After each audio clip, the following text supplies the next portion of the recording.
Assalamualaikum warahmatullahi wabarakatuh.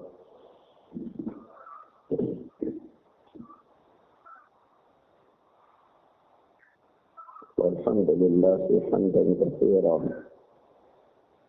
tayyiban mubarakan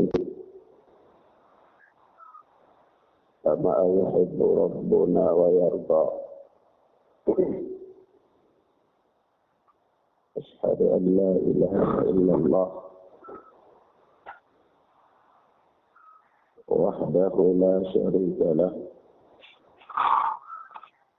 wa asyhadu anna Muhammadan abduhu wa rasuluh.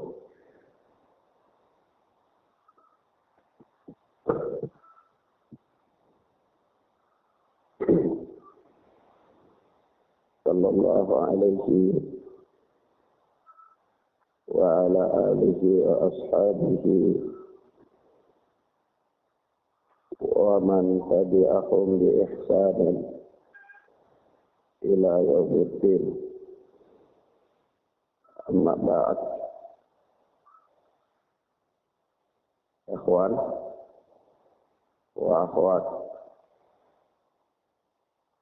rahimani wa rahimakumullah.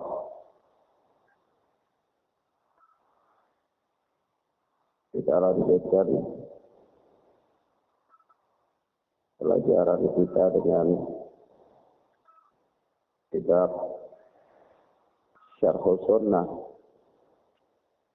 oleh Al-Imam Abu Muhammad Al-Hasan bin Ali bin Khalaf Al-Barbahari rahimana wa rahimahullah.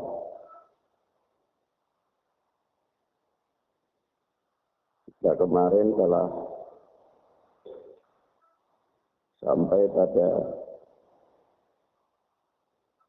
baik kalimat yang ketiga dari ucapan Al-Imam Al-Barbahari,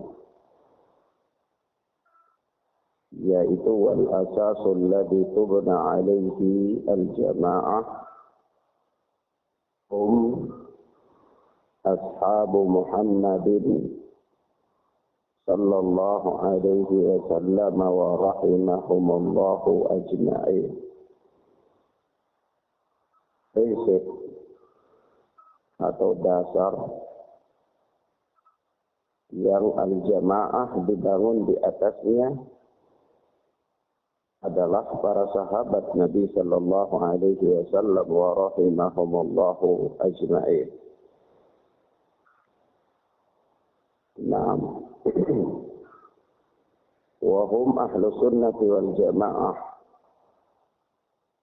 Dan mereka adalah ahlu sunnati wal jamaah. Faman lam ya'khud anhum, maka barang siapa yang tidak mengambil agama mereka,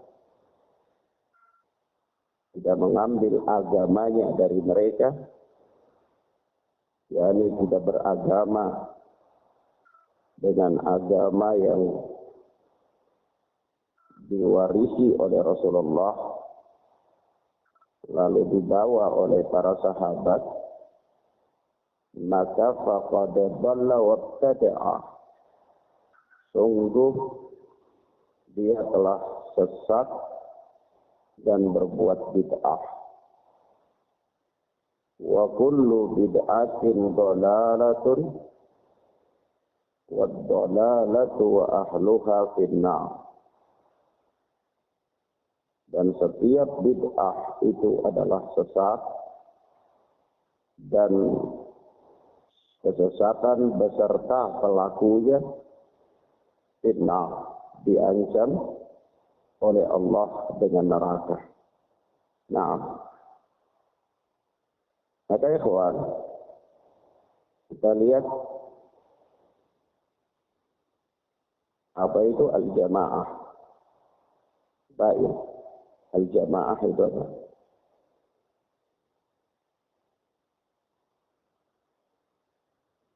Orang muslim yang berada di atas kebenaran. Naam. Agung. Kebenaran dalam terminologi syariat atau dalam pandangan syariat itu apa? Kebenaran. Dalam pandangan syariat, semua orang bisa katakan dia berada di atas kebenaran. Si fulan berada di atas kebenaran. Tapi kebenaran itu sendiri apa? Definisinya dalam pandangan syariat. Kebenaran dalam pandangan syariat itu adalah Al-Quran dan Sunnah ala fahmi salafina as-salih. Al-Quran dan Sunnah dengan pemahaman para salaf yang saleh. Itulah kebenaran. Sehingga kalau ada orang mengatakan bahwa dia berada di atas kebenaran di dalam suatu pemahaman agama, maka kita tinjau apakah pemahamannya itu atau agama yang dibawa olehnya itu bersumber dari Al-Quran dan Sunnah serta dari pemahaman para salaf atau tidak. Kalau ternyata tidak, maka itu bukan kebenaran. Kenapa? Karena Imam Al-Barbahari menyatakan bahwasanya waman lam ya'khudh anhum, barang siapa yang tidak mengambil agamanya dari mereka, dari para sahabat. Sementara yang para sahabat bawa itu adalah Al-Quran dan Sunnah dengan pemahaman yang benar. Kata Imam Al-Barbahari, kepada dhalla wa tada'a, maka sungguh dia telah berbuat bid'ah dan dia telah sesat. Ikhwan, a'azzani Allah wa iyyakum. Di sini ada beberapa hal penting dari ucapan Al-Imam Al-Barbahari. Yang pertama,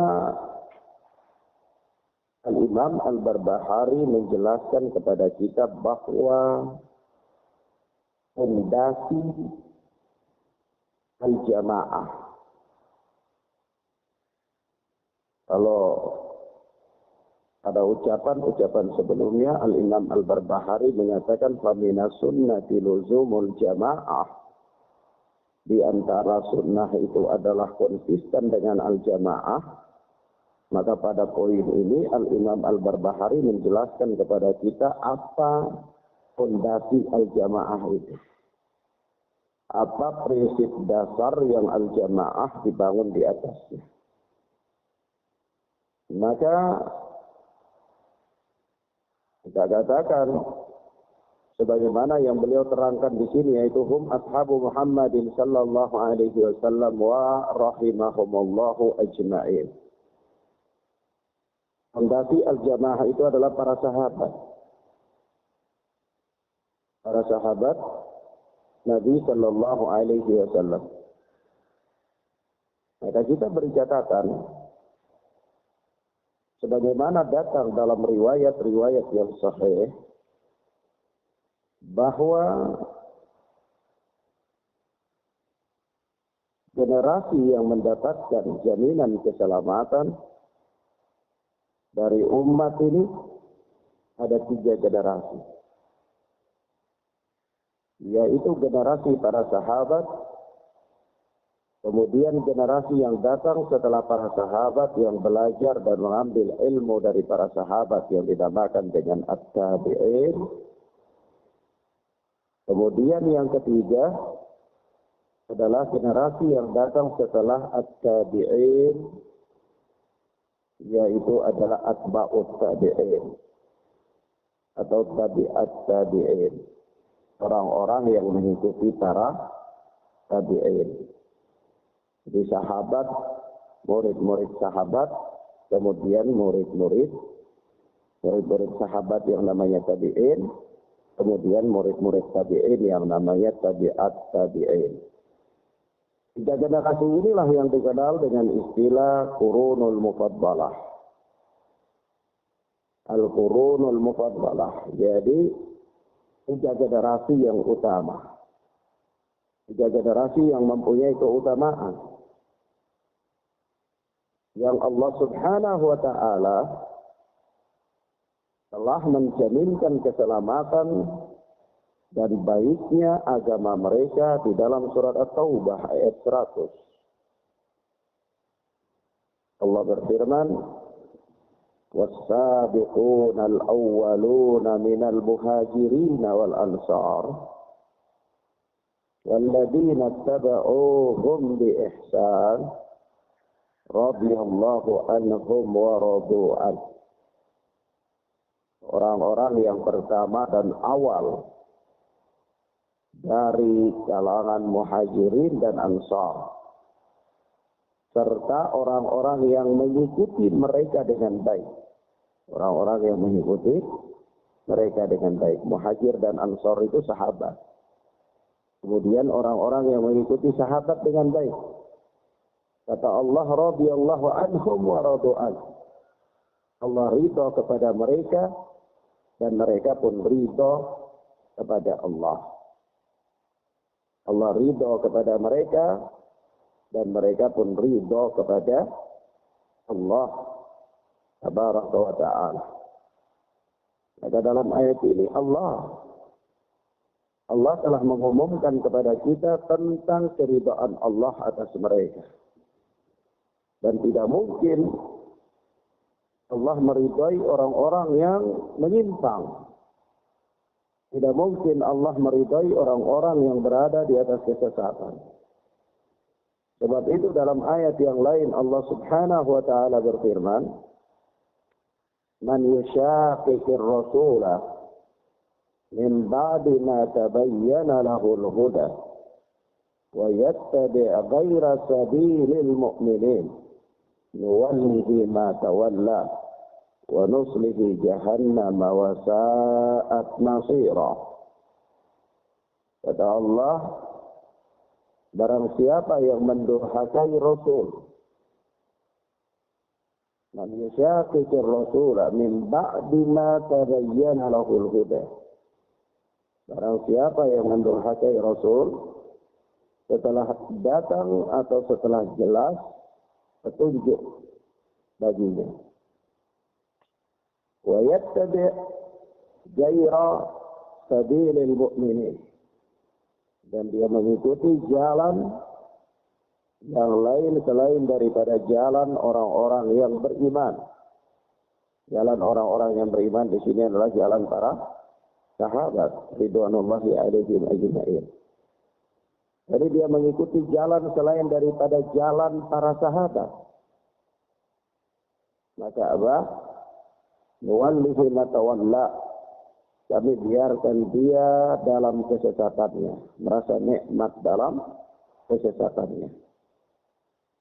Maka di sini ucapan Imam Al-Barbahari ini bersumber kepada Al-Quran dan Sunnah. Yaitu kata beliau, "Faman lam ya'khud anhum faqad dhalla wabtada'a."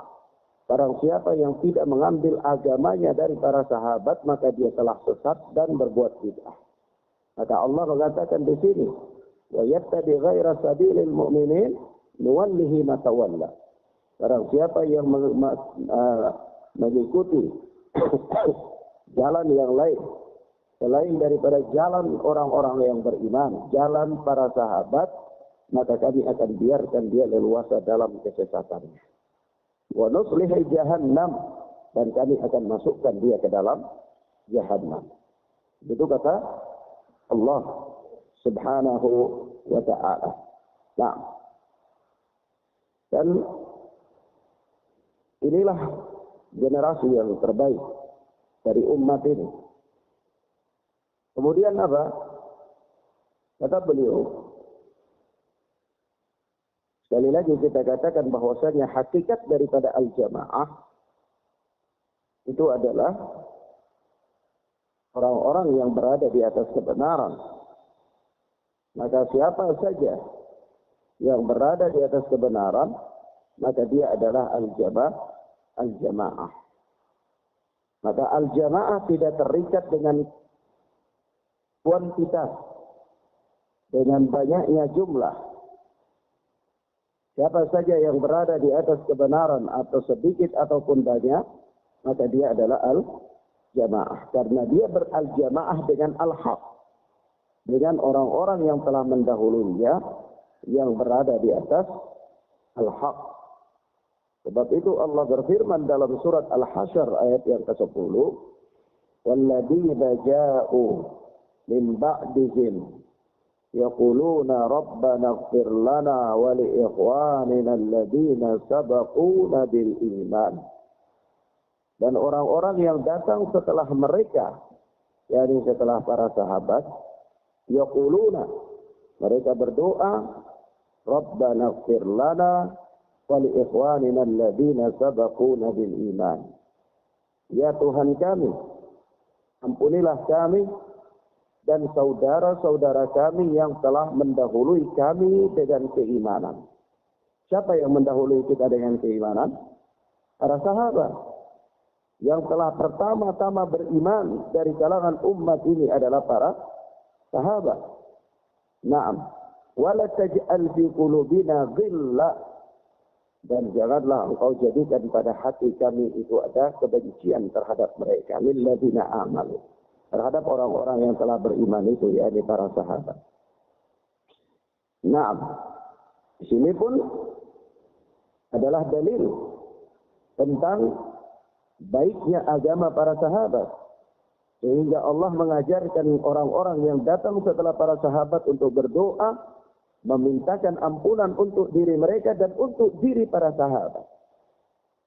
Dan kata Allah, وَالَّذِينَ جَاءُوا مِنْ بَعْدِهِمْ يَقُولُونَ رَبَّنَا اغْفِرْ لَنَا وَلِإِخْوَانِنَا الَّذِينَ سَبَقُونَا بِالْإِيمَانِ. Orang-orang yang datang setelah mereka, setelah para sahabat, mereka berdoa, ya Tuhan kami, ampunilah kami dan saudara-saudara kami yang telah mendahului kami dengan keimanan. Allah ajarkan kita untuk berdoa memintakan ampunan kepada para sahabat. Memintakan ampunan untuk mereka. Ini menjadi dalil juga bahwa baiknya agama mereka dan selamatnya agama mereka.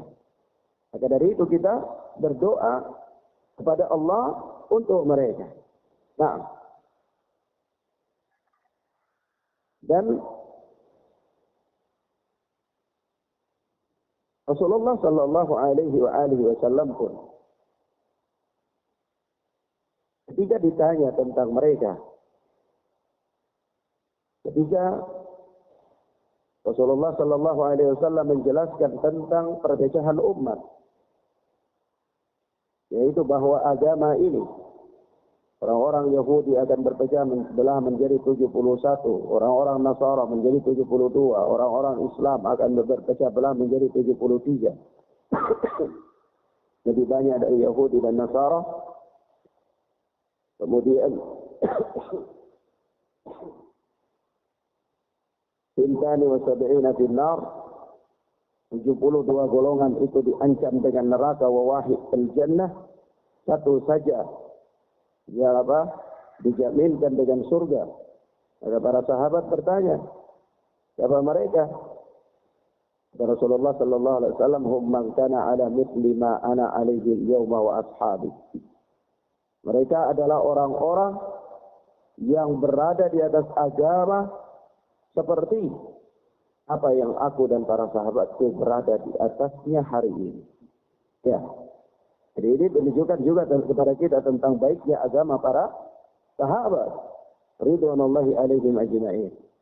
Mereka mendapatkan jaminan keselamatan, jaminan surga. Karena baiknya agama mereka. Baiknya hati mereka. Dan baiknya kehidupan mereka. Maka Rasulullah sallallahu alaihi wasallam pun mengatakan bahwa satu golongan yang dijaminkan untuk mendapatkan surga adalah golongan yang beragama sama dengan apa yang Rasulullah dan para sahabat berada di atasnya.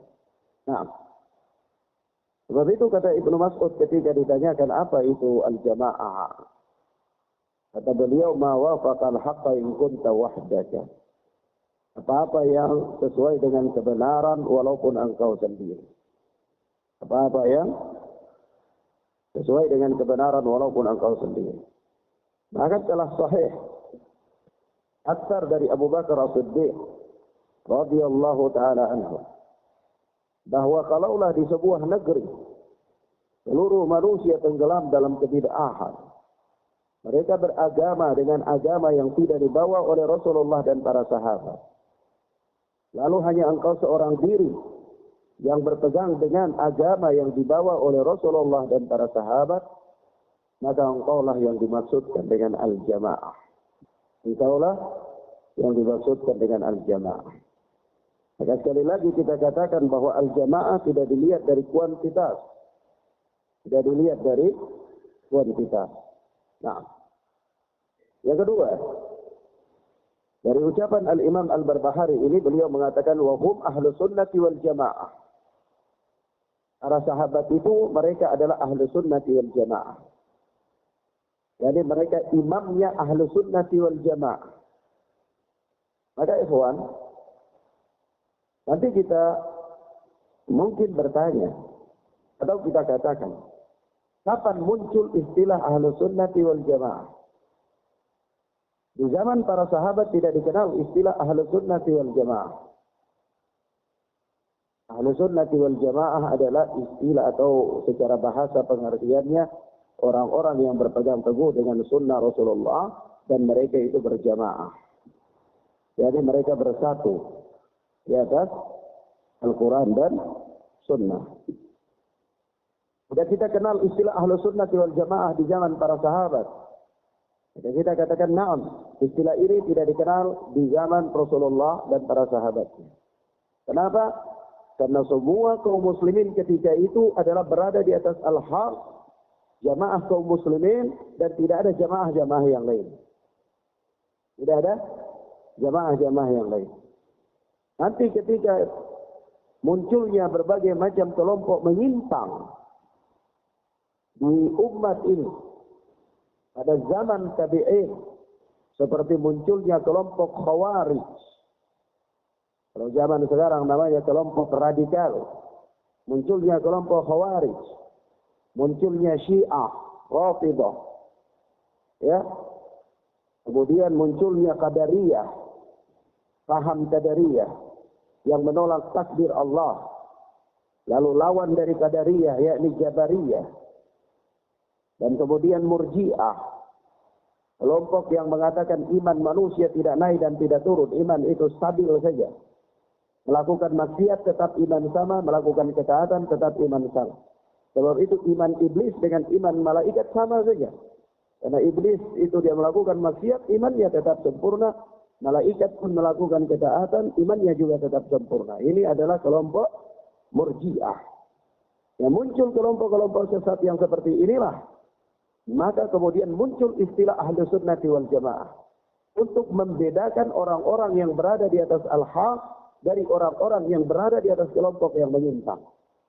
Maka kelompok yang menyimpang itu disebutkan dengan istilah ahlul bid'ati wal furqah. Orang-orang yang berada di atas kesesatan dan perpecahan. Maka orang yang berada di atas kesesatan identik dengan perpecahan. Kemudian orang-orang yang berada di atas Al-Quran dan Sunnah dengan pemahaman yang benar, mereka lah disebut dengan istilah ahlu sunnati wal jamaah. Untuk membedakan saja. Untuk apa? Membedakan. Lalu kapan ada istilah ini pertama kali? Kapan ada istilah ahlu sunnati wal jamaah pertama kali? Kayak kalau kita lihat pada sejarah Islam, dan kita lihat pada hadis-hadis asar-asar dari kalangan para sahabat dan para tabi'in, maka kita akan dapatkan satu asar di dalam Sahih Muslim. Satu ucapan dari seorang imam besar, imam di kalangan tabi'in, yang bernama Muhammad bin Sirin, atau dikenal dengan nama Ibnu Sirin. Kalau kita lihat di dalam Sahih Muslim, kita dapati ucapan Imam Muhammad bin Sirin, yaitu kata beliau, kanu lam yas'aluna 'anil isnad. Dulunya para sahabat dan orang-orang saleh di zaman mereka tidak bertanya tentang sanad, tidak bertanya tentang narasumber, tidak bertanya tentang guru, syekh. Jadi kalau ada orang sampaikan kebenaran, mereka terima saja. Mereka tidak perlu bertanya, ini dari siapa datangnya, dengar dari mana, tidak. Mereka langsung terima saja. Karena zaman masih penuh dengan kebaikan. Zaman masih penuh dengan kebaikan dan orang-orangnya masih penuh dengan orang-orang yang adil.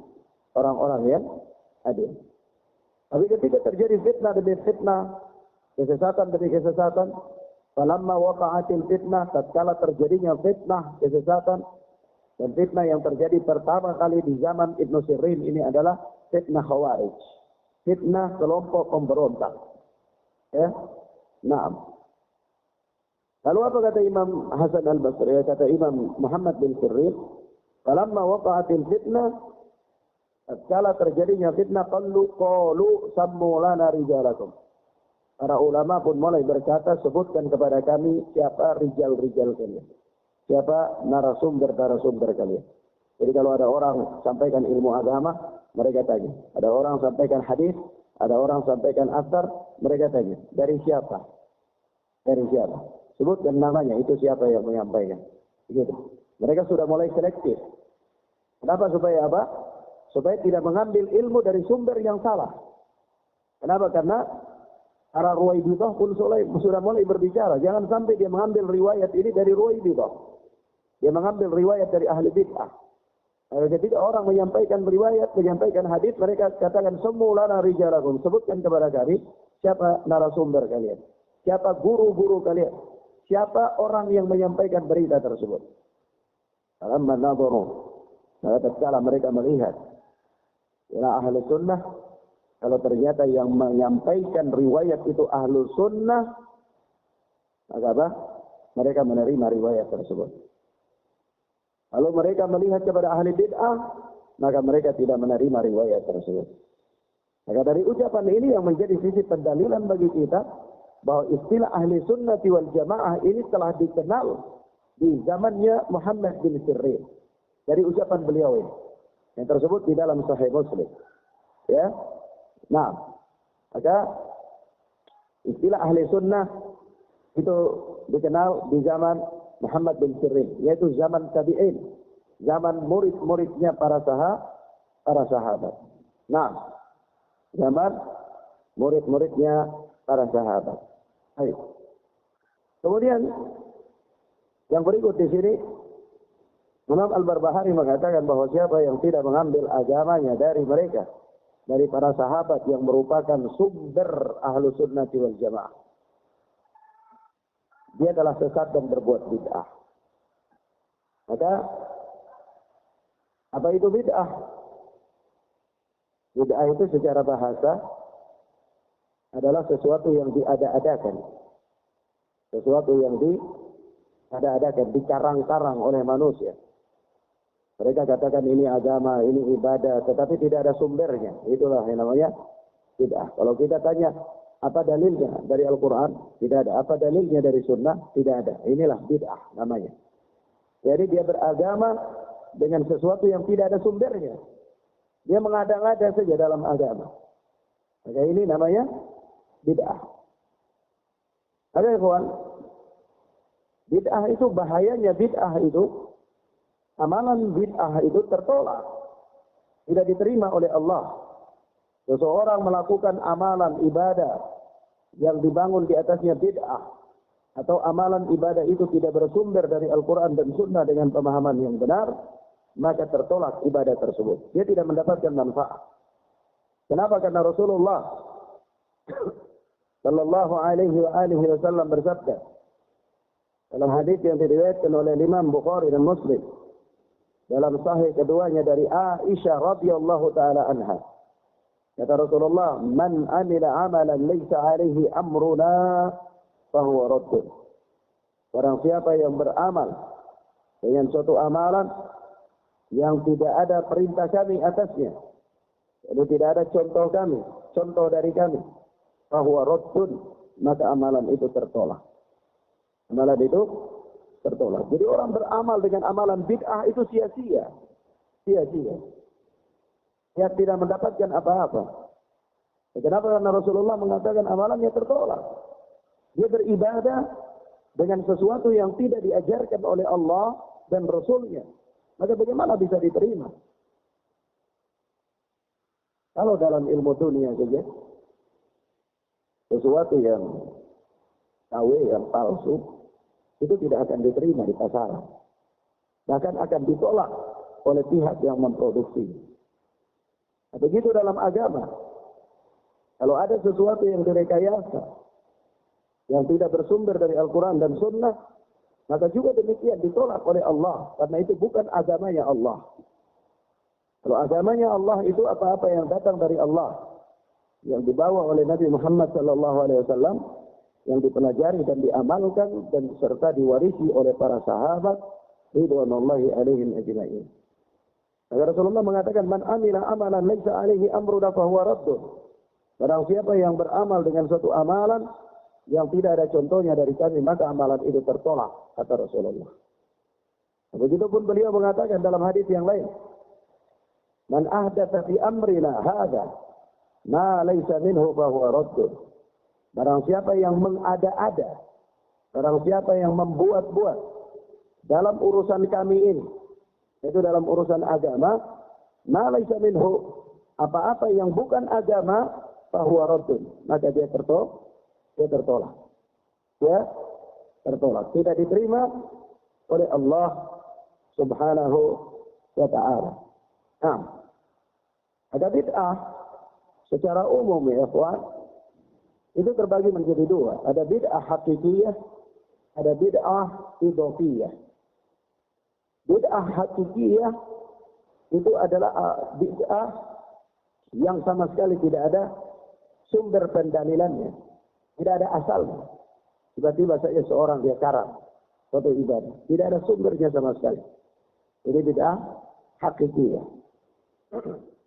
Adapun bid'ah idhofiyah itu adalah bid'ah yang ditinjau dari suatu sisi, ada sisi pendalilannya. Tetapi ditinjau dari sisi lain, ternyata dia adalah kesesatan. Bid'ah idhofiyah. Bid'ah idhofiyah itu misalnya orang sholat. Seseorang dia sholat maghrib tidak 4 rakaat. Kalau ditinjau dari sisi sholat, maka sholat ini dituntunkan. Bahkan ada perintahnya. Tapi ketika dilihat dari cara mengerjakannya, ternyata dia kerjakan 4 rakaat, 4 rakaat sholat maghrib ini tidak ada tuntunannya dari Rasulullah. Maka inilah yang namanya bid'ah idhofiyah. Ya. Begitu pula misalnya baca Al-Quran. Orang yang baca Al-Quran itu adalah, kalau ditinjau dari sisi baca Al-Quran, itu ada sumbernya, ada dalil, ada anjurannya, ada perintahnya, ya, ada faedahnya. Tapi kalau dia mengkhususkan baca ayat-ayat tertentu saja, supaya dia bisa memiliki ilmu, menghilangkan tubuh, atau bisa berjalan di atas air, atau dia bisa terbang dengan memilih ayat-ayat tertentu, maka inilah dia terjatuh ke dalam kebid'ahan. Artinya kalau secara umum dari sisi baca Al-Quran, maka baca Al-Quran ini disyariatkan. Ada faedahnya. Tapi ketika mengkhususkan ayat-ayat tertentu untuk ilmu-ilmu tertentu yang tidak diajarkan oleh Nabi, maka inilah dinamakan dengan bid'ah idhofiyah. Pada satu sisi, kelihatannya disyariatkan.